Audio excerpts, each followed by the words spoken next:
Hello అండి, అందరికీ good afternoon. ఈరోజు అయితే టమాటా రైస్ చేద్దాం అనుకుంటున్నాను. ఇప్పుడే మిషన్ దగ్గర నుంచి వచ్చి వెంటనే ఇప్పుడు టమాటా రైస్ చేయాలి అనుకున్నాను. అందుకని చెప్పేసి ఇప్పుడే రైస్ పెట్టేశానండి. ఉదయమే చేసుకుని ఉంటే చాలా బాగుంటుండే, కాకపోతే నేను ఉదయం చేయలేదు. అందుకు కావాల్సిన ఐటమ్స్ ఇక్కడ ఉన్నాయి చూడండి. టమాటాలు, పచ్చిమిర్చి, అల్లం పేస్ట్, ఉల్లిపాయలు, ఇంకా కారం పొడి, అవన్నీ ఇంకా వేసేటప్పుడు చూపిస్తానండి. అన్ని బాక్సులు కిందికి దించి సపరేట్గా వేసి చూపించలేం కదా, నేనైతే ఇలానే చేస్తా, ఇలానే చూపిస్తాను. రెడీ అండి. ఇంకా ఎలా ఏంటి అనేది వచ్చేయండి, చూద్దాం ఎలా చేస్తాననేది.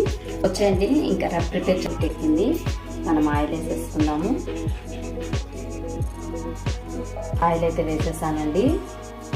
ఇప్పుడైతే తాలింపు గింజలు వేద్దాము. ఇంకెక్కింది ఆయిల్.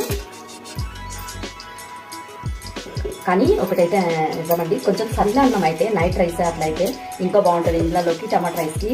కాకపోతే నేను ఇప్పుడు వండుతున్నానండి. మార్నింగ్ వండి వెళ్దాం అనుకున్నా, లేట్ అయిందని వండలే. ఇప్పుడు వచ్చి వండే అన్న రైస్ వేడివేడిగా ఉంది.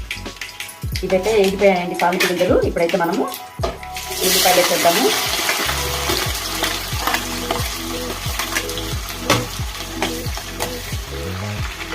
చూడండి మా తోటలో కరివేపాకు ఎంత ఫ్రెష్గా ఉందో కదా. ఇప్పుడు కరివేపాకు వేసేద్దామండి ఇందులోకి. ఆల్రెడీ నేను తొట్టి దగ్గర కడిగేసుకొని వచ్చేస్తానండి, హౌస్ దగ్గర, అందుకే ఎక్కువ వేస్తాను ఉందని కరివేపాకు.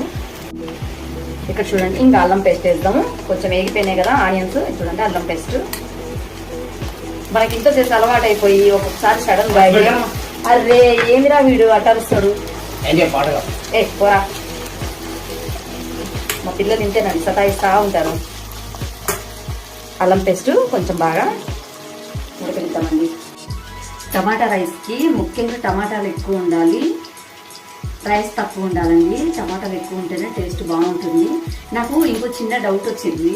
సరే అందరూ టమాటా రైస్ అని తింటారు కదా, డౌట్ ఏందని మళ్ళీ మీరే చేస్తూ మీరే ఈ డౌట్ అడగకూడదు అక్క అని అనద్దండి ఎవరు, దయచేసి ప్లీజ్. మనము టమాటా కూర చేసుకుంటాం కదా, టమాటా కూర అన్నంలో కలుపుకొని తింటాం కదా, మరి టమాటా కూరకి టమాటా రైస్కి పెద్ద తేడా ఏంటా అని నాకు అర్థం కావట్లేదు. చిన్న డౌట్, ప్లీజ్ కామెంట్ పెట్టండి తెలుసుంటే.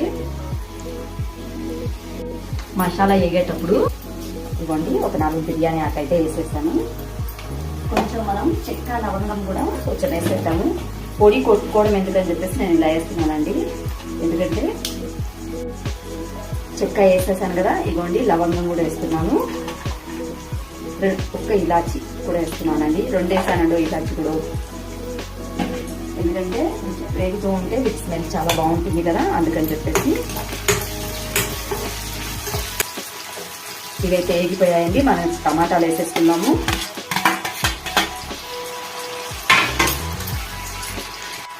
ఇప్పుడైతే మనం సాల్ట్ వేసేసుకున్నామండి. టమాటాలు మగ్గిపోవాలి కదా, అందుకని సాల్ట్ వేసేసాను. కొంచెం పసుపు కూడా వేసేసుకున్నాము. ఇంకా టమాటాలు అయితే మగ్గ పెట్టుకుందామండి కొద్దిసేపు. టమాటాలు ఉడికాయేమో చూద్దామా. ఉడికాయండి, టమాటాలు ఉడికిపోయాయి. ఇప్పుడు మనం కారం పొడి వేసేసుకుందాము. ఆల్రెడీ మిర్చి కొంచెం వేసా కదా, కారం పొడి మనకు తగినంత వేద్దాం. నేనైతే స్పైసీగానే వేసుకున్నానండి. ఇది చాలా చిన్న గరిట అనుకునేరు, కానీ కారం ఎక్కువ ఉందండి. ఎందుకంటే చేను మిరపకాయలు పట్టించినవి. చూడండి ఎంత రెడ్గా అయిపోయిందో.